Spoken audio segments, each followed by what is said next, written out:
Praktikal kafan kita akan buat cara untuk memotong kain kafan, cara untuk membentangkan kain kafan.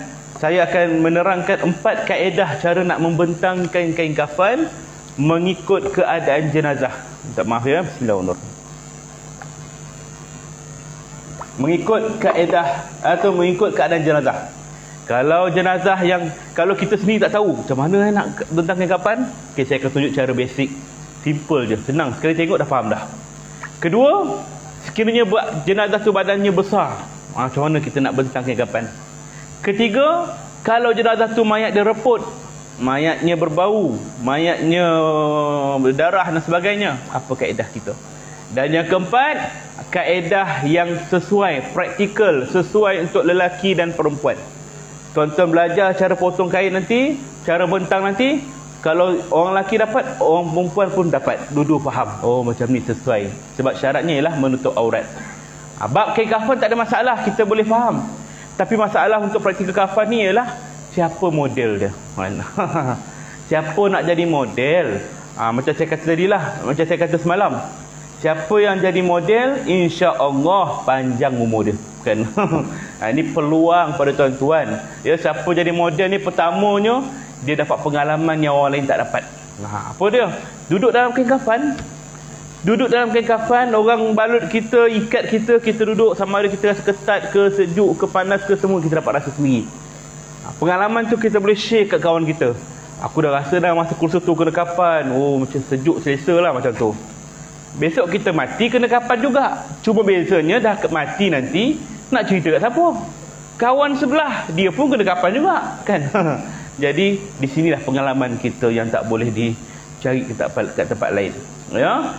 Yang kedua, siapa yang kena kafan, yang jadi model, insya-Allah ada keinsafan pada diri dia. Insaflah kejapkan, ya Allah, ini baru berlakon, kalau mati sebenar macam manalah keadaan aku nanti. Begitu. Dan yang ketiga paling best, boleh selfie tuan-tuan, sikit kan. Buat profile picture. Ini gambaran saya ketika saya mati nanti, kan. Buat video sikit, hantar kat TikTok, pasanglah lagu, dengarkanlah, kan. Laku tuan-tuan nanti, kan. Makna kata bahawa ini pengalaman yang tak boleh dicari kat tempat luar, ya. Baik. Siapa nak jadi model nanti, offer lagi, saya Ustaz, saya nak jadi. Bagus, ya. Dalam bab yang ketiga, kita akan buat solat jenazah. Rukun yang ketiga, solat jenazah. Bab solat jenazah, saya yakin tuan-tuan semua dah maklum kaedah pelaksanaan dia, kaifiat dia semua dah tahu dah. Berapa rakaat solat jenazah, dik? Solat jenazah berapa rakaat? 2 rakaat. Jangan buat pasal siapa jawab 2 rakaat, tak ada rakaat, jangan rukuk sujud, 4 takbir sahaja. 4 takbir, tak ada rukuk, tak ada sujud. Cuma dalam bab solat jenazah ni saya tambahkan sikit cara solat jenazah gaib. Pernah dengar solat jenazah gaib? Macam mana solat jenazah gaib tu? Kita gaib ke mayat ke gaib, kan? Ini perlu diterangkan. Ya, insya-Allah kita akan terangkan nanti. Dan yang keempat, pengebumian jenazah. Bab kebumi ni tak payahlah tuan-tuan pergi kat padang sebelah ni kita gali lubang, tak perlu. Sebab sekarang ni kat mana-mana kubur pun dah ada petugas dah yang memang dah gali dah. Kita ni tugas kita hantar jenazah kampus saja. Jadi perkara yang kita nak bincang kat sini dalam bab pengebumian ialah macam mana cara kita nak menguruskan, mengebumikan jenazah ni. Sebab masalah yang selalu timbul di tanah kubur ialah yang turun 1 orang, 1 mayat. Yang menyambut dalam liang 3 orang. Tapi yang bagi arahan dekat atas 30 orang. Tu masalah tu. Semua nak bercakap, tu tanah tu kepala tu sengitkan, tu tali tu dah buka ke belum, muka tu. Semua nak bercakap, yang 3 orang kat bawah ni tension. Mana satu aku nak dengar ni, kan? Kan? Jadi kita kena ada solusi, kaedah supaya semua orang tenang. 1 orang lead pun cukup dah. Yang lain ikut saja arahan dia. Okey? Dalam bab teori dan praktikal ni akan berjalan serentak. Dan insya-Allah kita akan berehat sekejap dalam mungkin pukul 10.30. Katanya ada kuih tiaw lah. Macam kuih tiaw? Kuih tiaw je? Alhamdulillah, kan? Kuih tiaw pun kira, kan? Ya, kita bolehlah minum nanti insya-Allah. Dan sekiranya tuan-tuan dan puan-puan ada persoalan sepanjang kursus ni, silakan, kita santai saja. Angkat tangan, tanya. Ya. Kalau ibu-ibu kat belakang, kalau segan nak tanya, tulislah kertas. lipat cantik, pas kat orang depan, pas kat saya. Jangan ibu-ibu buat kapal terbang pula. Ustaz, nah kan. Terbang kan. Jadi, nak tanya soalan, silakan. Tapi pastikan soalan tu kena dengan tema. Kita baru cerita bab mandi, terus nak tanya pasal ke bumi. Lambat sangat tu. Cepat sangat kan? Cepat sangat. Jadi, kita ikut time. Ya? Nak tanya soalan, silakan. Ya? InsyaAllah, kita cuba habiskan program ini seawal yang mungkin. Sebab saya tahu tuan-tuan dan puan-puan pun ada kenduri lah lepas ni, ya, nak masak lah, macam-macam urusan lepas ni kan. Jadi kita pun cubalah habiskan segera, ya, insya-Allah. Bila kita mulakan program kita pagi ini, ya. Bismillahirrahmanirrahim. Perkara yang pertama kita nak bincang ialah bagaimana berhadapan dengan orang yang sedang nazak. Saya akan dibantu dengan slide saya. Boleh pantau. Cuma saya saja nak share sebagai orang kata apa, supaya climax kepada program kita pagi ni, kita akan buat satu tayangan video, tuan-tuan, ya. Saya, background saya selain daripada bahagian syariah dan perundangan, saya juga adalah bahagian sains pengawetan dan pengurusan mayat, atau bahasa saintifiknya Science in Embalming and Undertaker. Ini satu lesen khas untuk mengawet mayat. Apa benda nak awet mayat tu? Nak awet mayat buat apa? Ada kaedah dia, ada tujuan dia. Jadi, kalau tuan-tuan dan puan-puan macam tak pernah tahu pun isu ni, nanti saya akan tunjuk satu video pengawetan mayat di penghujung program nanti. Siapa nak tengok kena tunggulah sampai habis. Ni video ni private part. Dia bab sensitif, ya, sekadar ilmu kita. Baik. Bagaimana berhadapan dengan orang yang sedang nazak? Orang yang sedang nazak, keadaan dia macam mana? Siapa tahu? Orang nazak macam mana keadaan dia? Pernah tahu orang nazak? Orang tengah nak mati, macam mana keadaan dia? Cuba teka. Keadaannya tentulah terbaring. Mana ada orang nazak berdiri, kan? Orang tengah nazak baring, kan? Itu keadaan dia. Maka kita boleh tengok keadaan dadanya yang turun naik sakit. Kemudian matanya mungkin melilau-lilau. Dia tak nampak kita sebenarnya. Dan mungkin dia beracau-racau. Itu keadaan dia. Setengah orang kata, cuba rasa kaki dia sejuk ke tidak. Kalau sejuk ni boleh macam dan ni berat kaki dia, kan. Jadi itu kaedah dia. Bila kita berhadapan dengan orang yang sedang nazak, kita nampak bahawa dia dalam keadaan sakit, maka kita ajarkan kalimah thayyibah. Lakinu mautakum la ilaha illallah. Talkinkan kalimah la ilaha illallah kepada orang yang hampir meninggal dunia. Ini Nabi suruh kita. Ajar kalimah la ilaha illallah. Macam mana nak ajar tu? Kita nak ajar tu, yang pertamanya, ajar kalimah tu yang ringkas saja. Tak payah kita terpengaruh dengan drama Melayu. Drama Melayu macam mana? Asal orang tengah nazak je, dia mengucap panjang. Bang, ikut saya bang. Asyhadu an la ilaha illallah. Yang heran tengah nazak pun boleh ikut. Asyhadu an la ilaha illallah. Boleh sambung lagi. Wa asyhadu anna Muhammadar Rasulullah. Aku bersaksi. Ini semua pembongak, tuan-tuan. Mana ada orang tengah nazak mengucap panjang sekali makna lagi, kan? Nak tunjukkan husnul khatimah tu siap jari macam ni, bukan? Itu yang tak logik tu, kan. Ni berlakon ikut arahan pengarah. Kalau pengarah kata, "Kat, bangun balik mayat tu." Kenapa tuan? Kurang feeling, buat sekali lagi. Mati balik. Hidup mati 30 kali pun tak heran, pasal berlakon, ya? Tapi hakikatnya ketika seseorang sedang nazak, nak sebut kalimah Allah pun bukan perkara yang mudah.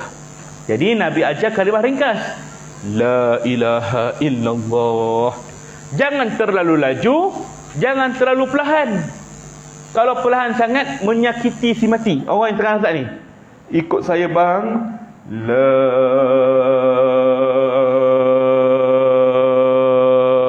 ilaha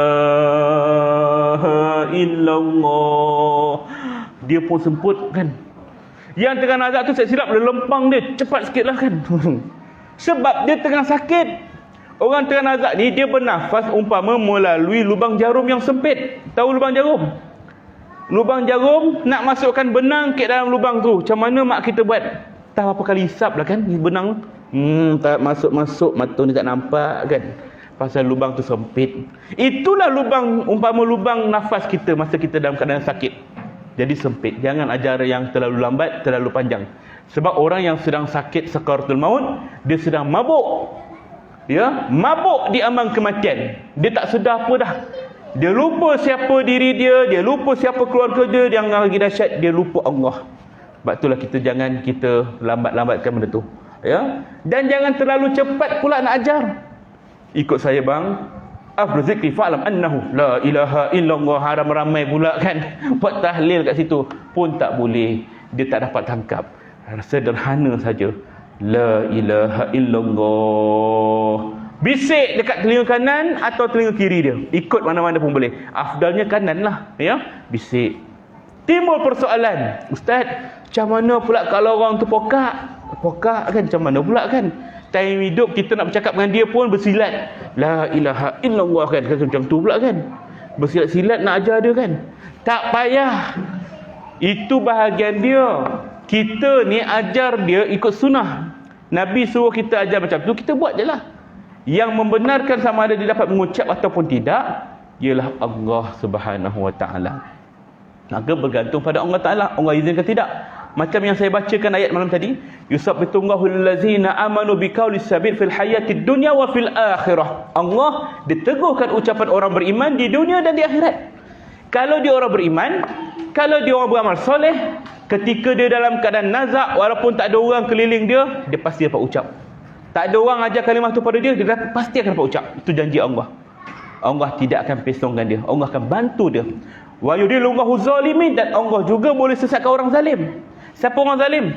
Orang yang buat maksiat, dosa, orang yang kufur pada Allah, orang yang tidak bertaubat atas dosa-dosanya. Ketika dia nazak, walaupun ada ramai yang ajar kalimah tu pada dia, la ilaha illallah, dia dengar, mungkin dia dengar insya-Allah, tapi Allah tak izinkan kalimah tu keluar daripada gorgorah, kerongkong dia. Takkan. Wa yaf'alullahu ma yasha. Allah boleh buat apa saja yang dia kehendaki, kerana dia tahu kita ni macam mana. Tuan-tuan, bergantung kepada amal kita kat dunia ni. Macam mana penentu kita besok, kerana amal kita hari ni. Itu beza dia. Ya. Maka kita yang hidup ni, sunnah pada orang mati, orang nazak ni, ajar kalimah la ilaha illallah. Itu saja tugas kita. Ya. Kemudian sekiranya dia meninggal dunia, ataupun sekiranya dia dapat ucap la ilaha illallah sekali je, tak payah kita paksa dia banyak kali. Alhamdulillah kan, cukuplah tu. Biarkan dia tenang. Jangan kita kata, nak air bang? Nak, kata dia. Dah perkataan lain keluar, kena ulang balik. Sebab Nabi sebut, man akhir kalmahu la ilaha illallah dakhalal jannah. Barang siapa akhir kalamnya dia sempat ucap kalimah la ilaha illallah, masuk dalam syurga. Jadi kalimah tu mesti kalimah terakhir. Kalau ada kalimah lain sesudah itu, kena repeat balik, ulang balik. Itu kaedah dia, ya. Maka kita kena pastikan orang tu itu kalimah terakhir dia.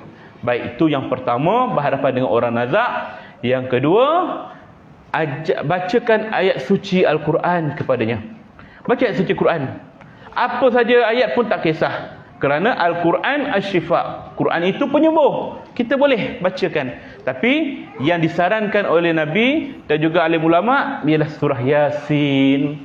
Kita baca surah Ar-Ra'd. Itu antara surah-surah pilihan yang boleh kita bacakan pada orang yang sedang nazak. Antara lain surah Al-Baqarah. Kalau rasa panjang sangat surah-surah tu, kita ikut sunnah Siti Aisyah radhiyallahu anha. Ketika Rasulullah SAW dalam keadaan sakaratul maut, Siti Aisyah membacakan 2 surah. Qul a'udzu birabbil falaq, qul a'udzu birabbin nas. 2 surah tu pun cukup dah ruqyah pada dia. Pendek pun boleh. Ya, kalau kita rasa macam jiran kita sakit, kita pula nak keluar ni nak cepat, kita baca 2 surah tu pun pada dia, insya-Allah membantu dia. Ya, itu ayat suci Al-Quran. Ya. Yang ketiga, kita bantu orang yang sedang nazak ini dengan cara kita tunaikan hajat dia selagi mampu. Apa hajat dia? Dia nak air, bagi dia air. Kan? Kalau kat hospital, doktor kata, minta maaf ya, kita tak benarkan pesakit ni minum air. Ada juga hospital kadang-kadang doktor tak bagi. Dia ni kena puasa. Kami dah masukkan tiup dah kat dalam perut dia, dia akan kenyang. Tapi dia nak air macam mana? Merekah mulut dia ni, nak air. Kita janganlah ikut kata doktor sangat. Maknanya jangan lurus sangat. Doktor kata jangan bagi minum air, jangan kita gogok mineral ni kat mulut dia. Nah air gogok-gogok, tak payah. Ambil satu sudu, suap kat mulut dia, basahkan bibir dia saja. Basahkan lidah dia saja. Ataupun ambil kain lap-lap. Sebagai syarat untuk membantu dia. Kerana dia mengalami haus yang amat dahsyat ketika itu. Kalau kita tak bantu dia, kita bimbang, syaitan yang akan bantu dia. Syaitan akan menggoda dia. Itu janji syaitan. Syaitan ni dia dah berjanji dengan Allah. Aku nak sesatkan anak Adam ni sampai lahir kiamat, kata dia.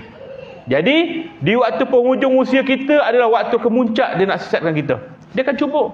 Waktu itulah dia akan menyerupai mungkin arwah ibu kita, arwah ayah kita yang dah mati, dia datang balik. Ni mak datang ni. Mak datang daripada syurga. Kamu haus kan? Ni mak bawa air daripada syurga. Air ni boleh hilangkan dahaga. Kalau kamu minum air ni, kamu boleh ikut mak ke syurga. Boleh mak, saya nak minum air, saya minta dia orang tak bagi, kata dia. Ini mungkin kita tak nampak. Yang tengah nazak ni lah, dia hayal. Kalau kamu nak, kamu kena keluar daripada Islam. Itu agama yang salah. Agama kita yang sebenarnya ialah agama Majusi, agama Nasrani. Dia akan cuba sesatkan kita. Wa iyazubillah min zalik. Kalau orang tu lemah iman dia, kurang amal dia, dia akan kata, ikut mak lah saya nak air tu. Maka jatuh kufur dia ketika hujung usia dia. Ni kita takut kan? Maka 3 perkara ni insya-Allah membantu orang nazak. Pertama, ajarkan kalimah la ilaha illallah. Yang kedua, bacakan ayat suci Al-Quran untuk memagar dia, untuk memberikan ketenangan pada diri dia. Yang ketiga, kita bantu dia dengan cara tunaikan hajat dia selagi kita mampu. Selagi kita mampu tu apa dia? Kalau tak mampu, cakap baik-baik lah. Pukul 3 pagi dia tengah nazak. Nak apa? Nak makan apa tak? Nak McD, kata dia. Nak McD pukul 3 pagi. Tak tahu ke sekarang ni tutup kan? Besok lah. Macam-macam minta. Jangan marah dia. Cakap baik-baik. Besok pagi mak, pukul 7 pagi, McD tu buka, bahagian drive-thru tu saya orang pertama beratur. Beli 1 bucket tu kat dia. Nah, makanlah ayam ni. Orang tengah nazak ni tak makan banyak. Dapat ujung kepak tu sikit je, klap. Dah tak nak dah, kata dia kan. Cukup dah bagi dia. Habis yang lebih ni siapa nak makan? Kita lah yang makan kan. Makna kata bahawa tunaikan hajat dia selagi mampu. Kalau tak mampu, cakap yang baik-baik. Jangan kita menyakiti dia atau menyinggung perasaan dia, ya. Wallahu alam. Selesai bab yang pertama, bagaimana berhadapan dengan orang yang sedang nazak. Ada persoalan, tuan-tuan? Ada? Bismillahirrahmanirrahim. Alhamdulillah. Senang nak ajar warga Kampung Bugis. Mudah faham kan? Yang kedua kita nak terangkan ialah bagaimana berhadapan dengan orang yang baru meninggal dunia. Baik, baru meninggal dunia, apa kita nak ucap? Dek, baru mati, kita dengar berita kematian, apa kita nak cakap? Cakap apa? Al-Fatihah? Cakap apa? Inna lillahi wa inna ilaihi raji'un. Itulah kalimah istirja, kalimah musibah. Wa basyirus sabirin allazina idza sabatkum musibatun qalu inna lillahi wa inna ilaihi raji'un. Beri kabar gembira pada orang-orang yang sabar. Bila mana ditimpakan ujian, musibah kepadanya, mereka berkata inna lillahi wa inna ilaihi raji'un. Sesungguhnya kita semua datang daripada Allah, kepada Allah juga kita semua akan dikembalikan. Maka ini kalimah yang perlu kita ucap atas segala musibah. Sama ada kematian, kesakitan, kekecewaan, kehilangan, keperitan, apa saja itu kalimah musibah. Innalillahi wa inna ilaihi raji'un. Dan kalimah ini juga kita kena ucap setiap kali mendapat berita kematian, sama ada dari segi lisan ataupun melalui tulisan. Masalah orang kita ni tuan-tuan, bila dapat WhatsApp, dapat Facebook mengatakan seseorang tu meninggal dunia, mesti ada yang komen Al-Fatihah, salam takziah, Al-Fatihah, Al-Fatihah, Al-Fatihah kan. Sekarang lagi dahsyat, dalam kurungan dibaca kan. Dia suruh kita baca tu, dibaca kan. Jadi apa salah ke ustaz sebut Al-Fatihah? Kita nak baca Al-Fatihah tak ada masalah, bacalah. Niat kita nak sedekah pada si mati, insya-Allah Allah sampaikan pahala kat kita, pahala pada si mati. Tak ada masalah, bacalah surah Al-Fatihah. Cuma isunya ialah kenapa sambut atau terima berita kematian dengan tulisan Al-Fatihah. Ini perlu kita perbetulkan. Sebutlah inna lillahi wa inna ilaihi raji'un, sama ada dari segi lisan maupun tulisan. Tak boleh ustaz, saya ni daripada kecil memang dididik kalau terima berita mati sebut Al-Fatihah. Kalau ada orang macam tu, jawab apa? Tak apa, teruskan bang. Kalau abang rasa selesa dengan keadaan macam tu, silakan. Cuma saya nak minta tambah depan tu sikit je. Sebelum tulis Al-Fatihah, tulis inna lillahi wa inna ilaihi raji'un, baru dapat pahala. Pahala kan. Lepas tu kalau nak tulis Al-Fatihah ke Al-Baqarah ke Al-Insan ke An-Nisa ke, terpulang kan. Al-Kahfi dalam kurungan dibaca. Bacalah, jangan main sebut je kan. Ni kita biasakan yang betul, betulkan yang biasa. Nak ikut sunnah, ikutlah inna lillahi wa inna ilaihi raji'un, ya. Baik, tak salah baca Fatihah, silakan. Yang kedua, dalam hal yang sama juga, inna lillahi raji'un ni bukan hanya pada orang Islam saja. Non-Muslim, orang bukan Islam, orang kafir, kalau mati pun kita sebut inna lillahi wa inna ilaihi raji'un. Tapi ramai orang buat apa? Dia sebut rip. Tahu rip? Rip, semua nak komen rip kan. Apa tu rip? Rest in peace, kata dia. Apa bondo rest in peace tu? Berehatlah kau dengan tenang. Orang kafir pun berehat dengan tenang ke? Jadi ini yang kita nak kena betulkan akidah masing-masing. Ya. Salah ke nak sebut RIP? Yes, salah. Dosa? Yes, dosa. Haram. Kenapa? Kerana itu bukan cara kita. Cara kita menerima kematian dengan sebut inna lillahi wa inna ilaihi raji'un. RIP cara kufar, bukan cara kita. Apa dalil dia? Pernah berlaku di zaman Rasulullah SAW. Ketika Abu Talib, bapa saudara Nabi, dalam keadaan nazak, ketika itu Rasulullah di sisinya. Nabi kata, wahai pakcik, ucap la ilaha illallah, saya jamin tempat pakcik di syurga. Di sisi yang lain, Abu Jahal ada. Abu Talib, jangan kau ikut cakap Muhammad, kita kena kekal dengan agama nenek moyang kita. Dan akhirnya Abu Talib kata apa? Wahai Muhammad, anak kesayanganku, anak buah kesayanganku, aku kekal dengan agama nenek moyangku. Maka matilah Abu Talib dalam keadaan kufur, tak sempat nak mengucap. Dan Rasulullah sedihlah. Ni pakcik dia yang jaga dia daripada kecil, yang bela dia sampai dia besar, tiba-tiba meninggal tanpa iman. Lalu Rasulullah sedih. Nabi kata, wahai pakcik, aku akan mohon Allah Ta'ala ampunkan segala dosa-dosa pakcik. Dia minta Allah Ta'ala ampunkan dosa-dosa pakciknya yang mati tidak beriman. Lalu perbuatan Rasulullah ini ditegur oleh Allah Ta'ala sebagai hukum pada kita juga. Maka turunlah surah At-Taubah ayat 113, ma kana lin-nabiyyi wal-ladzina amanu ay yastaghfiru lil musyrikin walau kanu uli qurba min ba'di ma tabayyana lahum annahum ashabul jahim. Tidak dibenarkan bagi nabi dan mana-mana orang beriman meminta ampun bagi orang-orang musyrik, sekalipun orang itu kaum keluarganya sendiri. Sesudah nyata orang-orang musyrik itu tempatnya di neraka. At-Taubah ayat 113. Makna kata nabi ditegur oleh Allah tak boleh doakan pakciknya sendiri yang mati dalam keadaan musyrik, tak boleh. Kalau Nabi pun begitu, apatah lagi kita. RIP itu satu doa lah, rest in peace, tak boleh. Maka tinggalkan budaya ni. Sebutlah inna lillahi wa inna ilaihi raji'un, dapat pahala, dapat syiarkan Islam. Kita tengok orang kafir kata, tu kan orang kafir yang meninggal tu. Tak apa, ini cara orang Islam bila terima berita kematian. Kita jawab begitu, ya. Baik, itu kaedah dia. Dan innalillah ini juga pada semua makhluk-makhluk Allah yang mati. Kucing kita mati, ikan kita mati, ya, kita bela itik mati, rotek kereta mati, semualah kan. Baca jugalah, ya. Baik. Jadi yang tentang kemudian setelah kita ucapkan innalillah, perkara yang perlu kita buat bila berhadapan dengan orang yang nazak ialah ni ada panggilan, ialah kita tutup mata arwah. Si mati ni mata dia celik. Kebiasaannya orang yang baru meninggal mata dia terbuka gini. Jangan kita lari dek kan. Sudah ada pandang apa pula tu, dia pandang atas pula kan. Kita pun pandang atas, tak ada apa-apa pun kan. Memang tak ada apa-apa kan. Jangan lurus sangat, memang tak ada apa-apa. Dia pandang ke atas kerana memandang rohnya pergi. Seseorang yang meninggal dunia, roh akan naik daripada kaki, naik ke lutut, sampai ke pinggang, sampai ke dada, dan akhirnya keluar melalui gorgorah, dan akhirnya sampai ke ubun-ubun di kepala. Dia keluar, mata mengiringi pembagian roh. Ya, maka kita di sisinya tutupkan mata dia, tutup. Dan sekiranya dia terbuka balik, jangan lari. Ya Allah, saka dia dah masuk dah kan. Mata dia terbuka dah habis lah. Kan lari ni. Jangan lari. Iaitu mata terbuka kerana itu adalah kesan daripada refleks daripada badan.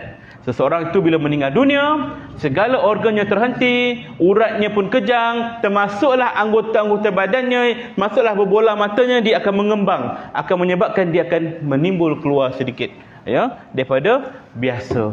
Maka berbolanya akan tertolak keluar, berbola mata ni menyebabkan dia terbuka mata. Maka apa perlu kita buat? Urut kelopak mata dia ni. Urut perlahan supaya dia tertutup rapat. Sekiranya tak tutup rapat ataupun kesan, kita cari minyak. Cari apa-apa saja minyak yang ada.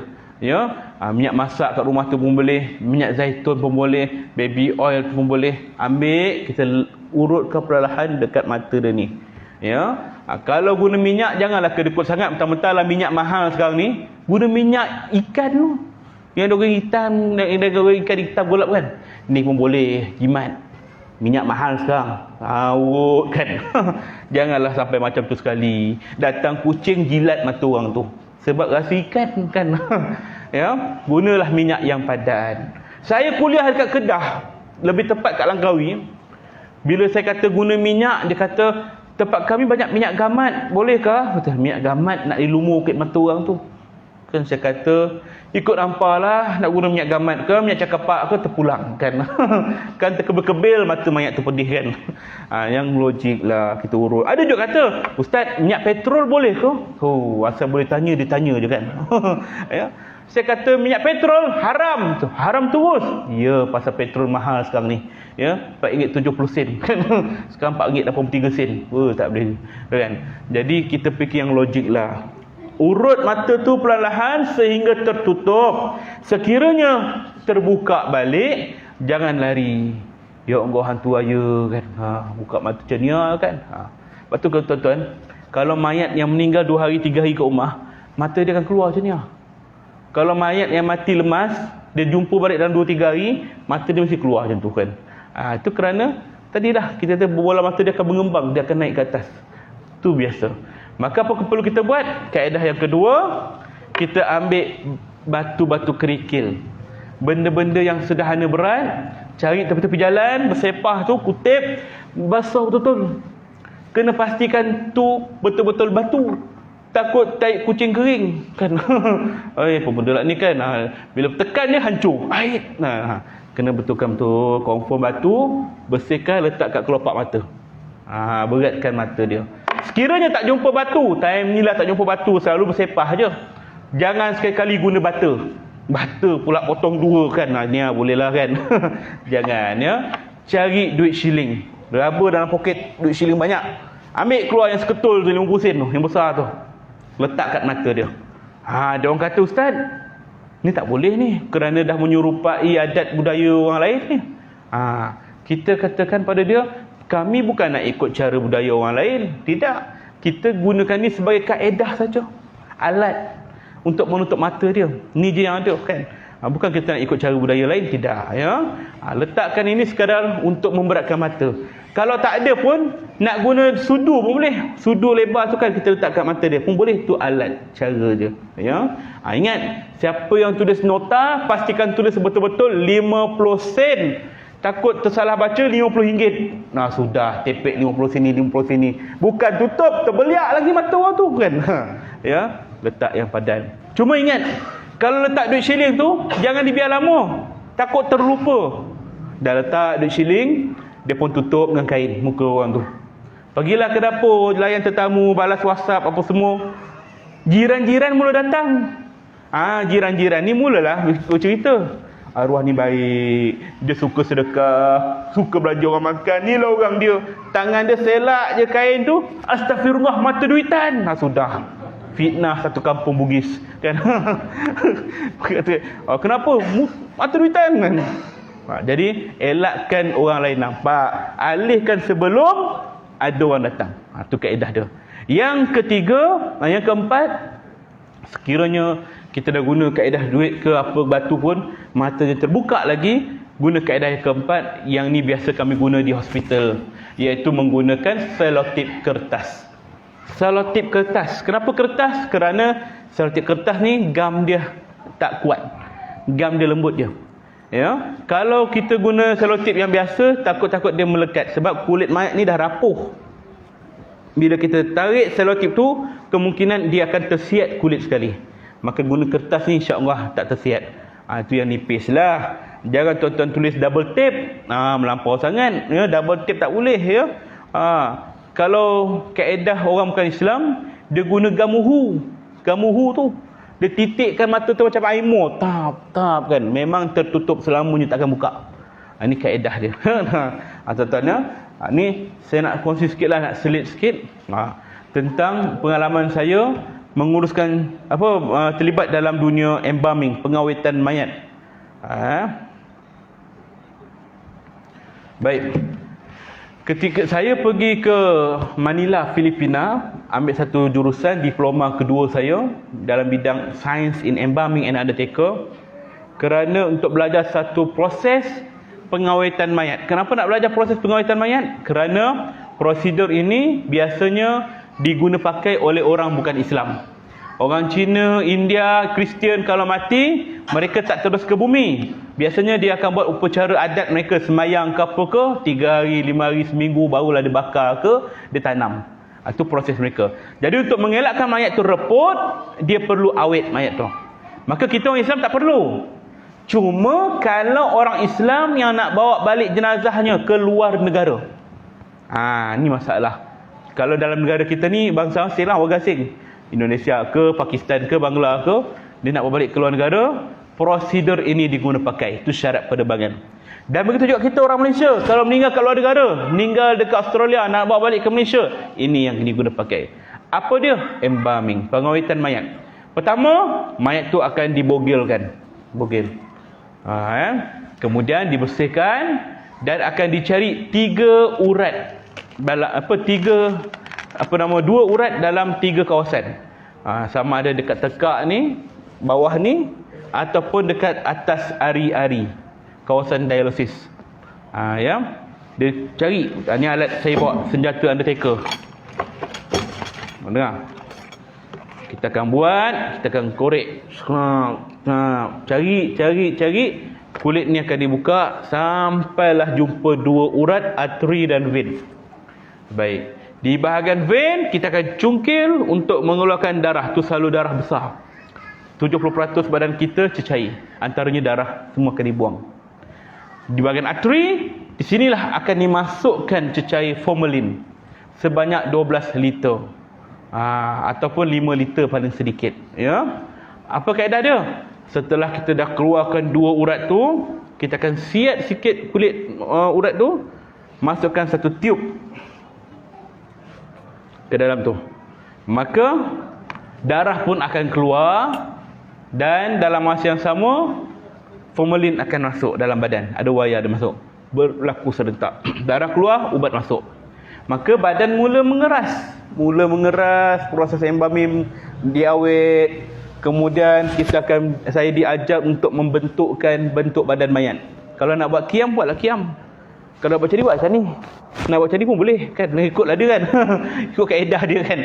Apa-apa skill pun boleh kan. Jadi kita buat sampailah kat bahagian muka, saya diajar untuk bentuk senyuman mayat. Macam ni, kau buat macam ni, kata dia. Tapi tak adalah cakap Negeri Sembilan, tuan-tuan. Dia orang Filipin, orang putih lah kan. Saya alih bahasa. Macam ni, dia buat. Lepaskan. Lalu 5 minit, 10 minit, kita lepaskan, tersenyum mayat tu. Kerana mukanya dah keras. Macam tanah liat. Kita nak buat lesung pipit sikit ke, nak buat tersengih sikit ke, boleh macam tu, tuan-tuan. Pasal itulah saya heran.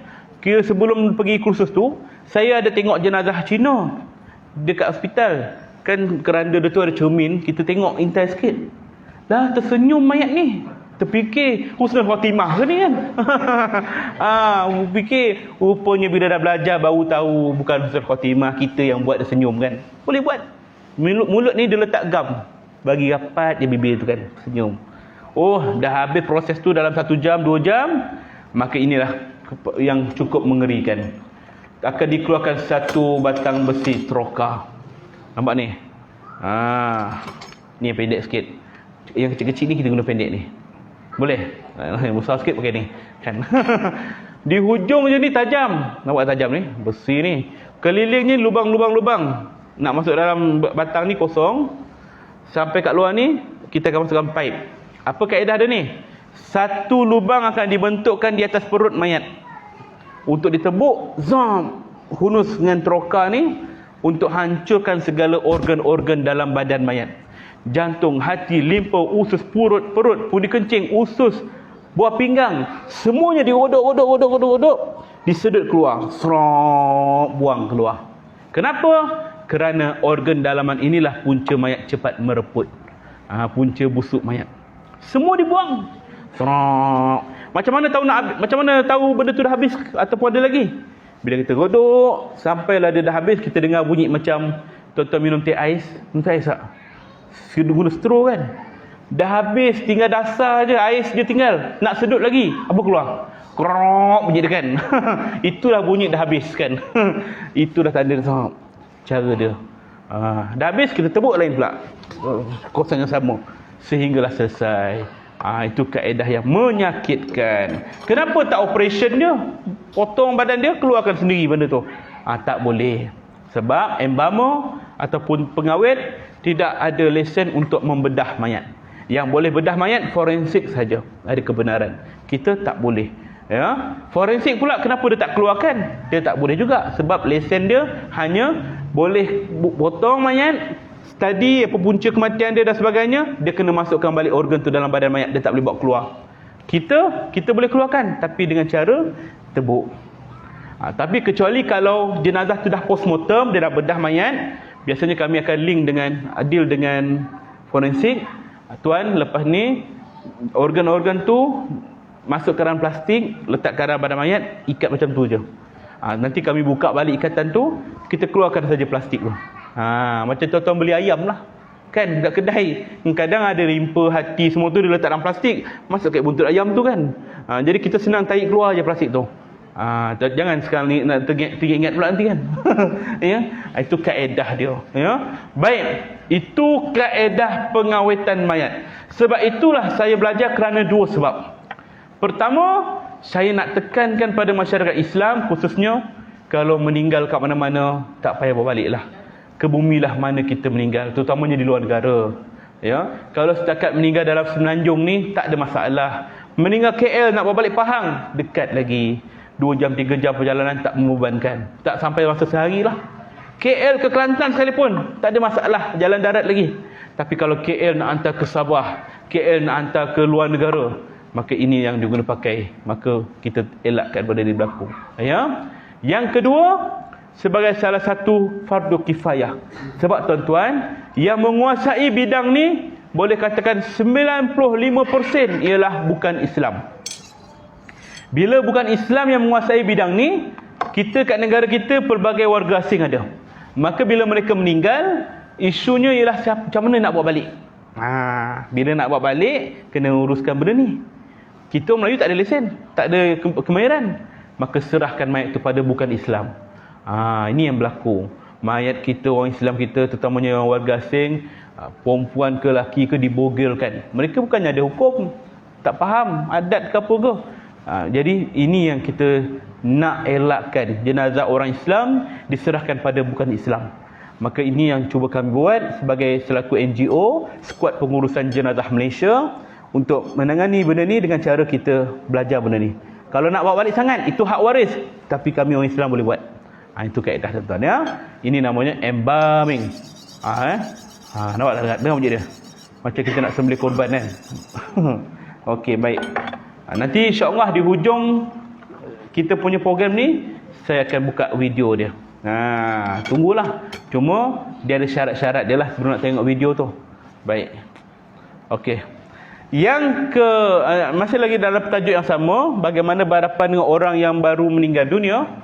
Baik, kita ambil kapas, gumpa kapas, tutup kat hidung dia, sumat kat telinga dia, sumat kat mulut dia. Kapas tujuannya untuk mengelakkan air daripada badan keluar dan untuk mengelakkan serangga-serangga masuk ke dalam badan. Tutup blok. Blok awal-awal. Sikit je. Jangan banyak sangat. Tapi orang kita ni selagi boleh sumbat, dia sumbat. Kapas tu, boleh lagi ni. Boleh lagi ni. Kembang hidung mayat tu. Kita pun heran masa nak mandikan mayat. Apa kembang sangat hidung mayat ni? Tarik keluar, la ilaha illallah, dia tokak ni kan. Elakkan jangan kita seksa mayat. Sakit dia tuan-tuan ya. Sikit je. Mulut dia ni kalau ada gigi palsu, keluarkan gigi palsu dia segera. Sebelum dia jam kat sini. Sebelum krem, keluarkan gigi palsu segera, ya. Baik. Gigi palsu ni kalau yang boleh cabut, okeylah. Kalau dia guna Polident, boleh, korek je lah. Tapi kalau gigi palsu yang ditanam dalam gusi, ada jarang sekarang ni kan. Apa nak buat? Minta pelayar. Minta pelayar. Ni tak boleh ni gigi palsu ni. Bismillahirrahmanirrahim. Dia pandai-pandai buat kan. Tam. Ya Allah, gigi betul, tersilap. Sudah kan. Jadi kalau tak boleh cabut, jangan cabut. Ya, jangan pandai-pandai cabut. Biar je lah. Kalaupun pakai yang besi tu, apa nama besi tu? Braces kan. Sekarang banyak orang muda pakai gigi besi tu kan. Tak kerti cabut, jangan pandai-pandai minta screwdriver pula. Tak screwdriver. Serong dah cukir berdarah mulut mayat tu kan. Tak payah. Biar je. Walaupun gigi palsu tu gigi emas 916. Orang tua dulu pakai kan. Sayanglah tok pakai gigi tu. Waktu hidup tak nak minta dia cabut. Dah meninggal kawan tu baru nak minta kan. Biarlah kan. Jangan paksa kalau tak boleh, ya. Kemudian ambil kain panjang, kita gulung-gulung, kain tudung ke, kain lampin budak tu ke apa ke, ikat daripada bawah dagu ni. Ikat, tutup mulut dia. Naik ke atas. Itu namanya ikatan pocong. Ikatan pocong, dek. Perkataan pocong tu asalnya daripada ikatan ni. Dapat ke orang kita, panggil hantu pocong. Bukit pocong, Fedah pocong, Bandar pocong, semua nak dipocongkan. Ya, ini adalah kaedah dia, ikatan pocong. Ya, ini sunnah, ikat pada kepala mayat. Kemudian kita buka pakaian dia, baju dan seluar dia. Bukalah segala underwear dia. Kalau ada pampers, bersihkan najis dia semua. Kemudian letakkan satu helai kain ataupun kain yang sesuai, yang tidak yang sesuai untuk menutup aurat dia. Kalau orang perempuan, pastikan rambut dia pun tertutup. Kadang-kadang bila kita nak tengok jenazah tu, selak aja bahagian muka, nampak rambut dia mengerbang macam ni. Apa tak tutup rambut dia tu? Tak apalah ustaz, arwah tu dulu free hair. Semua tahu rambut dia macam mana. Bukan masalah free hair ke tidak. Masalahnya ni tuntutan kita. Kita yang menanggung. Ya, waktu hidup dia yang tanggung, waktu dia meninggal kita yang menanggung. Jadi aurat kena jaga. Pakailah kain tudung ke, kain tergolok ke apa-apa lah kan. Tutup kepala dia, ya. Baik. Kemudian pastikan aurat tertutup atas dan bawah. Sebab biasanya kita tutup atas je. Bila nak angkat bahagian bawah tu, nampaklah badan dia tu. Ini selalu berlaku kat kampung. Mana-mana tempat lah kan, bukan sinilah tempat lain kan. Bila jenazah ada kat rumah, sementara nak tunggu tukang mandi ke, tunggu orang bawa keranda ke, siapa yang selalunya duduk kat keliling mayat selain daripada keluarga? Siapa? Orang lelaki ke perempuan? Kebiasaannya lah. Dia duduk keliling nunggu mayat tu kan. Siapa? Perempuan. Mana jawab apa perempuan? Orang lelaki kita kat mana? Kat bawah, bawah pokok. Lambat lah tukang mandi ni. Apalah dia buat kan. Orang nak copek ni kan. Bibir-bibir seorang-seorang kat bawah tu kan. Yang perempuan kat sini keliling. Buatlah zikir, tahlil ramai-ramai kan, sembang semua. Time nak ngangkat mayat tu, nak bawa ke tempat mandi ke surau ke, time tu lah kita nak alihkan yang perempuan-perempuan keliling ni susah. Pasal apa susah? Alih. Dia tak akan bangun tuan-tuan. Dia akan suruh orang belakang ngesut. Nget kata. Sebab apa? Dia tahu kalau aku bangun, orang lain duduk tempat aku. Jangan belakang.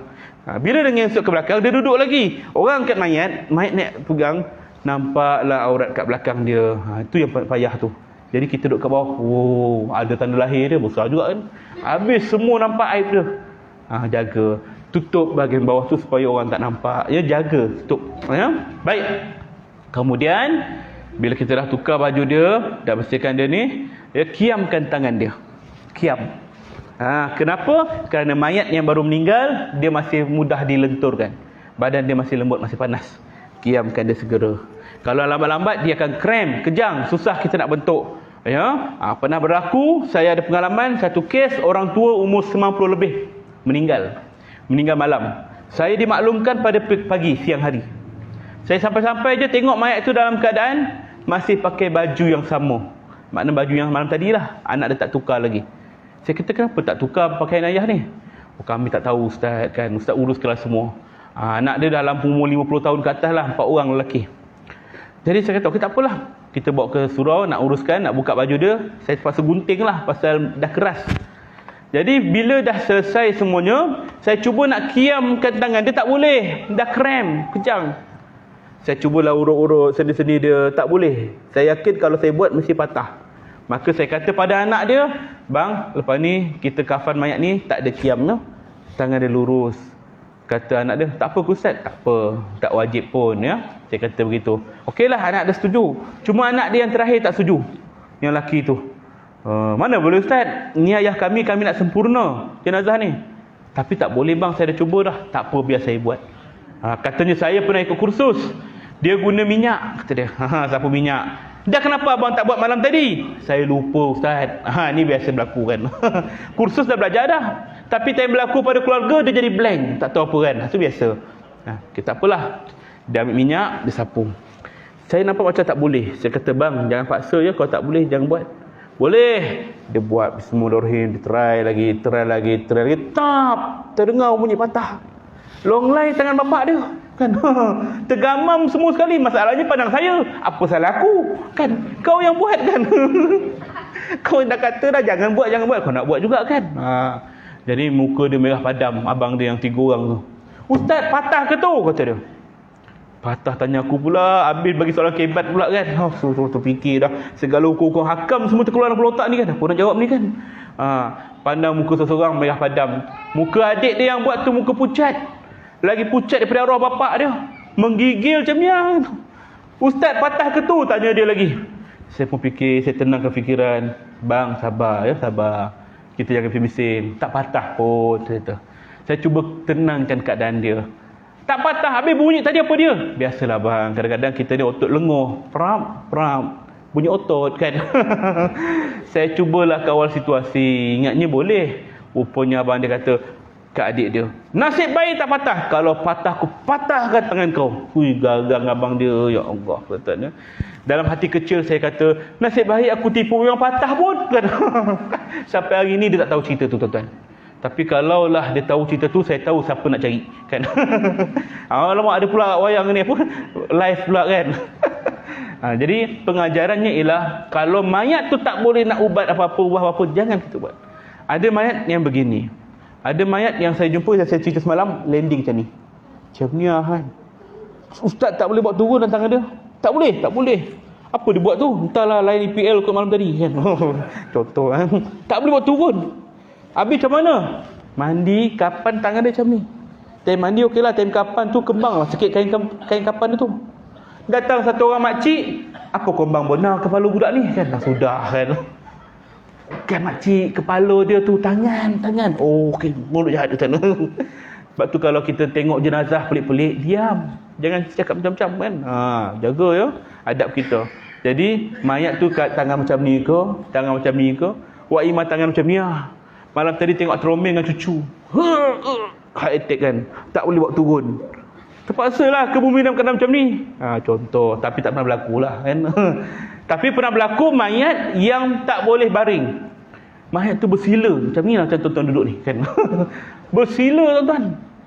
Dia buka kain tu, tengok Ustaz, kita duduk macam ni. Kat berlaku kat Terengganu. Saya pandang dia, takkan tak boleh duduk? Tak boleh Ustaz, kita baringkan dia, kaki dia naik ke atas. Bersila. Macam ni bersila kan. Macam mana nak buat? Uruskan je lah. Mandikan dalam keadaan macam tu, kafan dalam macam tu, ke bumi pun dalam keadaan bersila kak. Tapi menghadap kiblat lah.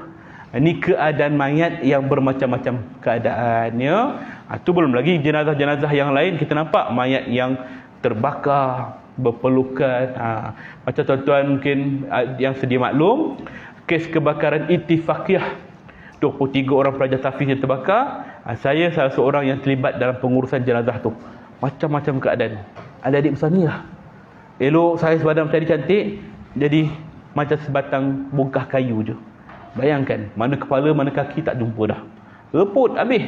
Ni termasuklah kes-kes yang lain kan. Jadi jenazah ni bermacam-macam. Jadi kita ni ambil pengalaman sebagai satu peringatan pada kita, dan mudah-mudahan benda ni dapat memberikan pahala yang besar untuk kita.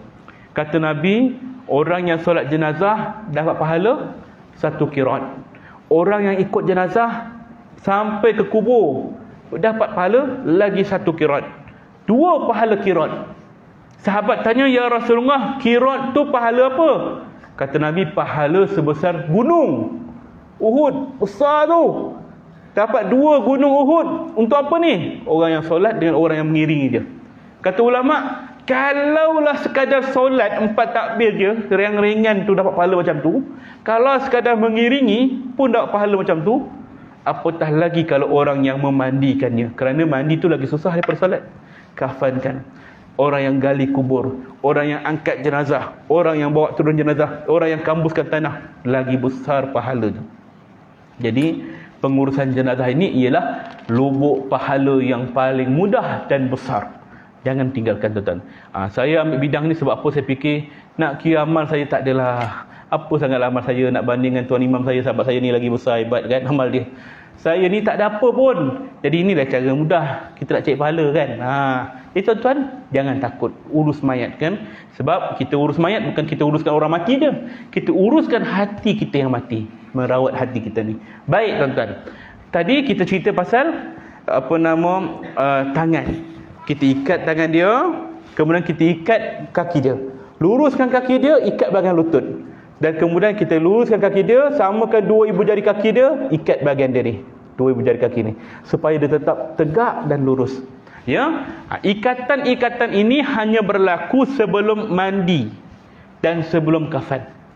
Maknanya waktu kafan tidak ada ikatan lagi. Jangan ikat tangan mayat. Kadang-kadang ada orang ikat tangan mayat, diikat. Waktu kafan tak boleh. Sebab ikatan perlu dilonggarkan setelah kita ke bumi mayat. Tali yang di luar tu pun kena buka. Kalau di luar kena buka, macam mana kita nak buka yang dalam? Jadi susah. Jangan ikat. Ya, baik. Kemudian kita letakkan kain untuk menutup badan mayat, dan juga ambil satu benda yang sederhana berat, letakkan di perut mayat. Apa yang biasa kita letak ke atas perut mayat? Biasa nampak apa dia? Pisau. Wah, pertama kali saya dengar kan.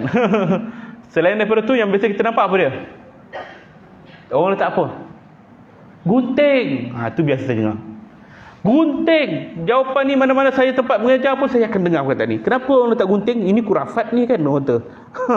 Senang sangat nak kurafatkan orang kan? Gunting tujuannya ialah contoh gunting.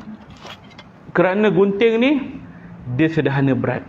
Mayat bila dia meninggal, angin akan masuk ikut rongga-rongga yang terbuka, hidung, telinga, mulut, dan dia akan bawa angin tu sampai ke perut, mungkin akan mengembungkan perut mayat. Jadi untuk elakkan perut mayat kembung, letakkan benda yang sederhana berat. Dan biasanya kenapa orang letak gunting? Ni mesti ada something wrong ni. Kenapa letak gunting? Tak ada masalah tuan-tuan. Tujuan nak letak gunting ialah memudahkan tukang mandi. Dia nak guntingkan kapan? Dia tanya, "Dek, kat rumah ada gunting tak?" Tu kat perut mak tu. Senang dia capai. Tu saja tuan-tuan, tak ada maksud lain kan. Kita jauh sangat fikir kan. Benda simple je. Jadi tu saya. Tak letak gunting tak apa. Kan? Nak letak telefon pun boleh, yang sederhana berat. Ya? Nak letak cawan ni pun boleh, yang logik lah. Jangan letak LCD projector pula kan. Susah dia letak kan. Jangan kan. Yang logik ya. Baik. Kemudian biasanya orang akan letak wangi-wangian. Kaedah orang dulu dia bakar apa? Kemenyan, setanggi, bakhor tu kan. Kita yang baru hidup ni cakap, ni mesti pada belu-belu kan. Ni asap-asap ni mesti ada jin nak makan ni kan. Senang sangat action. Padahal tu cara orang lama nak wangikan kawasan rumah, nak elakkan bau mayat. Kita mentang-mentang dah canggih sekarang ni, tak payah bakar-bakar dah. Gantung kat dinding. 5 minit sekali MBPure. Kan dah action, kata orang dulu buat kurafat. Jangan ya, itu kaedah orang lama ya. Baik, kemudian kita tunggulah jenazah untuk diuruskan. Itu kaedah untuk berhadapan dengan orang yang baru meninggal dunia dan persiapan kita. Ada soalan? Soalan? Sebelum kita masuk lagi, sekejap lagi. Ada 10.30 dah macam yang kita janjikan. Kuih tiaw dah kering dah tu. Kan? Soalan? Gigi crown? Macam mana? Emas.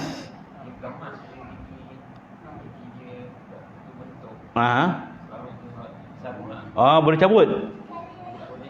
Kalau tak boleh cabut, biar. Kalau boleh cabut, kita cabut lah. Tak kan, cabut sekali kan. Jadi benda tu kita tengok pada banyak. Apa saja benda yang boleh cabut, kita cabut. Termasuk cincin. Kalau dia dah bengkak, kita nak cabut tak boleh. Dia gunalah sabun ke macam-macam cara, tak boleh. Jadi apa nak buat? Biar je lah. Lalukan air je celah ni. Mana kawasan yang boleh capai saja. Ya, tak semuanya benda yang kita boleh buat. Termasuklah benda-benda yang ada kat badan mayat. Contohnya dia pakai pewarna rambut. Kan? Kita nak buang tak boleh. Dah guna cacat alat tak boleh.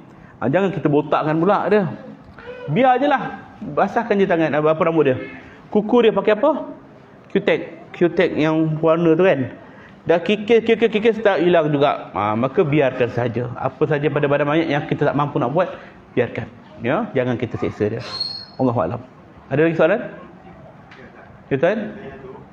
Ustaz terlibat dengan apa ni jenazah yang nak sudut-sudut buang tu. Ya.